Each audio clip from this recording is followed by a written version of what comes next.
জি ধন্যবাদ। আজ কিন্তু খুলনায় শীত জেগে বসেছে, উত্তরে হাওয়ায় কিন্তু প্রচণ্ড শীত অনুভূত হচ্ছে, কিন্তু রিটার্নিং কার্যালয়গুলোতে প্রার্থী সমর্থকদের উপস্থিতি কিন্তু নতুন উত্তাপ মাত্রা ছড়িয়েছে। আমরা এই মুহূর্তে অবস্থান করছি খুলনা জেলা প্রশাসকের কার্যালয়। এখানে 1, 2, 4, 5, 6 এই 5টি আসনের প্রার্থীরা কিন্তু এখানে নমিনেশন পেপার জমা দিয়েছেন। সকাল থেকেই কিন্তু প্রচণ্ড শীতের মধ্যে কিন্তু বাড়তি উত্তাপ রয়েছে।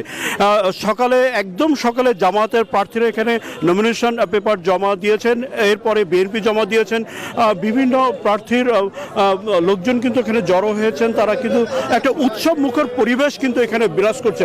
একজন রাজনৈতিক কর্মীর সাথে কথা বলতে চাই, কেমন পরিস্থিতি দেখছেন, সহ অবস্থান, উচ্ছ্বাস কেমন দেখছেন? আলহামদুলিল্লাহ, প্রথমে আমরা শুকরিয়া আদায় করি মহান আল্লাহ রাব্বুল আলামিনের দরবারে।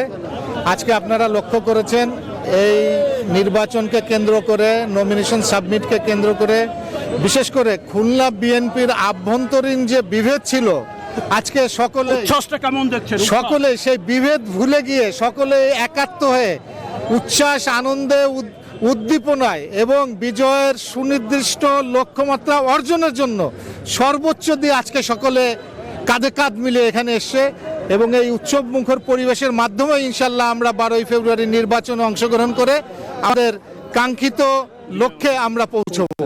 শুনছিলেন যে প্রত্যেকের মধ্যে কিন্তু উচ্ছ্বাস আছে, তবে আইন শৃঙ্খলা পরিস্থিতি নিয়ে কিন্তু এখনো উদ্বেগ রয়েছে। তো আমরা এই ছিল খুলনা থেকে সর্বশেষ। আমরা ফিরছি সিলেটে আমাদের প্রতিনিধি নাজাতের কাছে। নাজাত।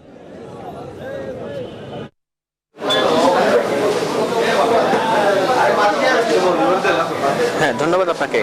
আমি আছি সিলেটের রিটার্নিং কর্মকর্তা, জেলা রিটার্নিং কর্মকর্তা অফিসে।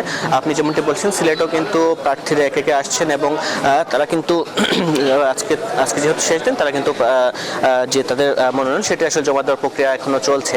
আমি সকাল থেকেই দেখেছি কিন্তু এখন মূলত বিএনপি এবং বিএনপির যে জোটের যে প্রার্থী আছেন তারা আসলে এখানে এসেছেন এবং তারা কিন্তু কিছুক্ষণের মধ্যেই আসলে জমা দেবেন। আমরা যেমনটি দেখেছি ইতিমধ্যে কিন্তু জেলা প্রশাসক কিন্তু এখানে চলে এসেছেন এবং তারা কিন্তু একে একে জমা দিবেন। আমরা যেমনটি জেনেছি জামাতের যারা প্রার্থী আছেন বাদ জোহর, তারা কিন্তু একযুগে এখানে আসার পরে আসলে তারা জমা দিবেন। একই সাথে স্বতন্ত্র যারা প্রার্থী আছেন তারা কিন্তু দিনের বিভিন্ন সময় তারা এখানে জমা দেওয়ার কথা রয়েছে। আমরা যদি একটু জানিয়ে রাখি, সিলেটে মোট 56 জন প্রার্থী আসলে মনোনয়ন করেছেন, যার মধ্যে সিলেট 1 যে আসনটি আছে সংসদীয় আসন, সেই আসনে 10 জন, 2-এ 10 জন, 3-এ 11 জন, 4-এ 8 জন, 5-এ 8 জন এবং 6-এ 9 জন প্রার্থী আসলে মনোনয়ন কিনেছেন এবং তারা কিন্তু একে একে আজকে যেহেতু শেষ দিন, তারা কিন্তু একে একে বিভিন্ন সময় আসলে দিনের কার্যদিবসের মধ্যে তারা তাদের প্রার্থী যে মনোনয়ন সেটি আসলে জমা দিবেন।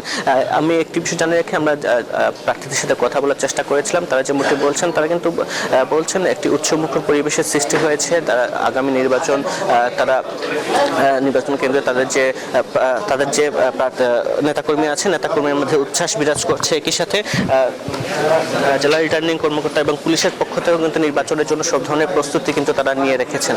সব মিলিয়ে এই ছিল আমার কাছে সিলেট থেকে সর্বশেষ খবর। নাজাত, ধন্যবাদ আপনাকে।